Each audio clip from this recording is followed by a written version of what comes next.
Hi, this is Dr. Charles Feinstein, and we're going to talk today about the causes of urinary incontinence.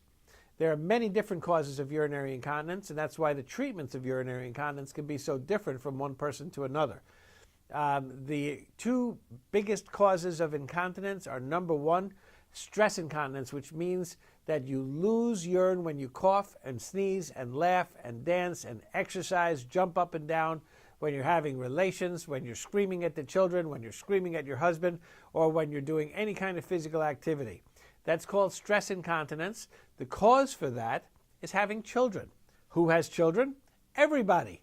So that's why that particular problem of stress incontinence is so very common.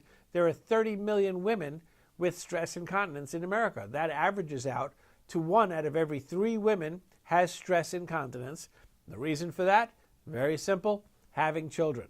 As you know, some deliveries are very simple, where the woman sneezes once and the baby falls out, but other deliveries are quite difficult and complicated and traumatic, where the woman may be pushing every 5 or 10 minutes for up to 12 hours or even more, and those are the cases that weaken the muscles of the pelvic floor, and when you have the weakened pelvic floor muscles, you have stress incontinence.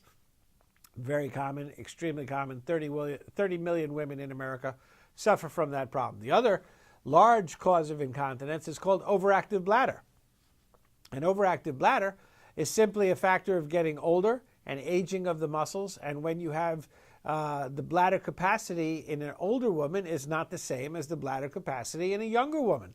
A younger woman could feel that she has to go to the bathroom at 9 o'clock in the morning and say, you know what, I'm too busy. I'm going to wait till 5 o'clock tonight when I get home from work. And she could wait all day, and her bladder will hold it all day, and there won't be a problem.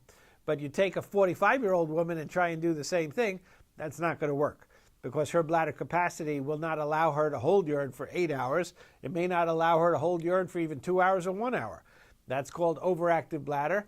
There's 2 types. There's overactive bladder that you can control, where you have to get to the bathroom in a big hurry, but you get there on time.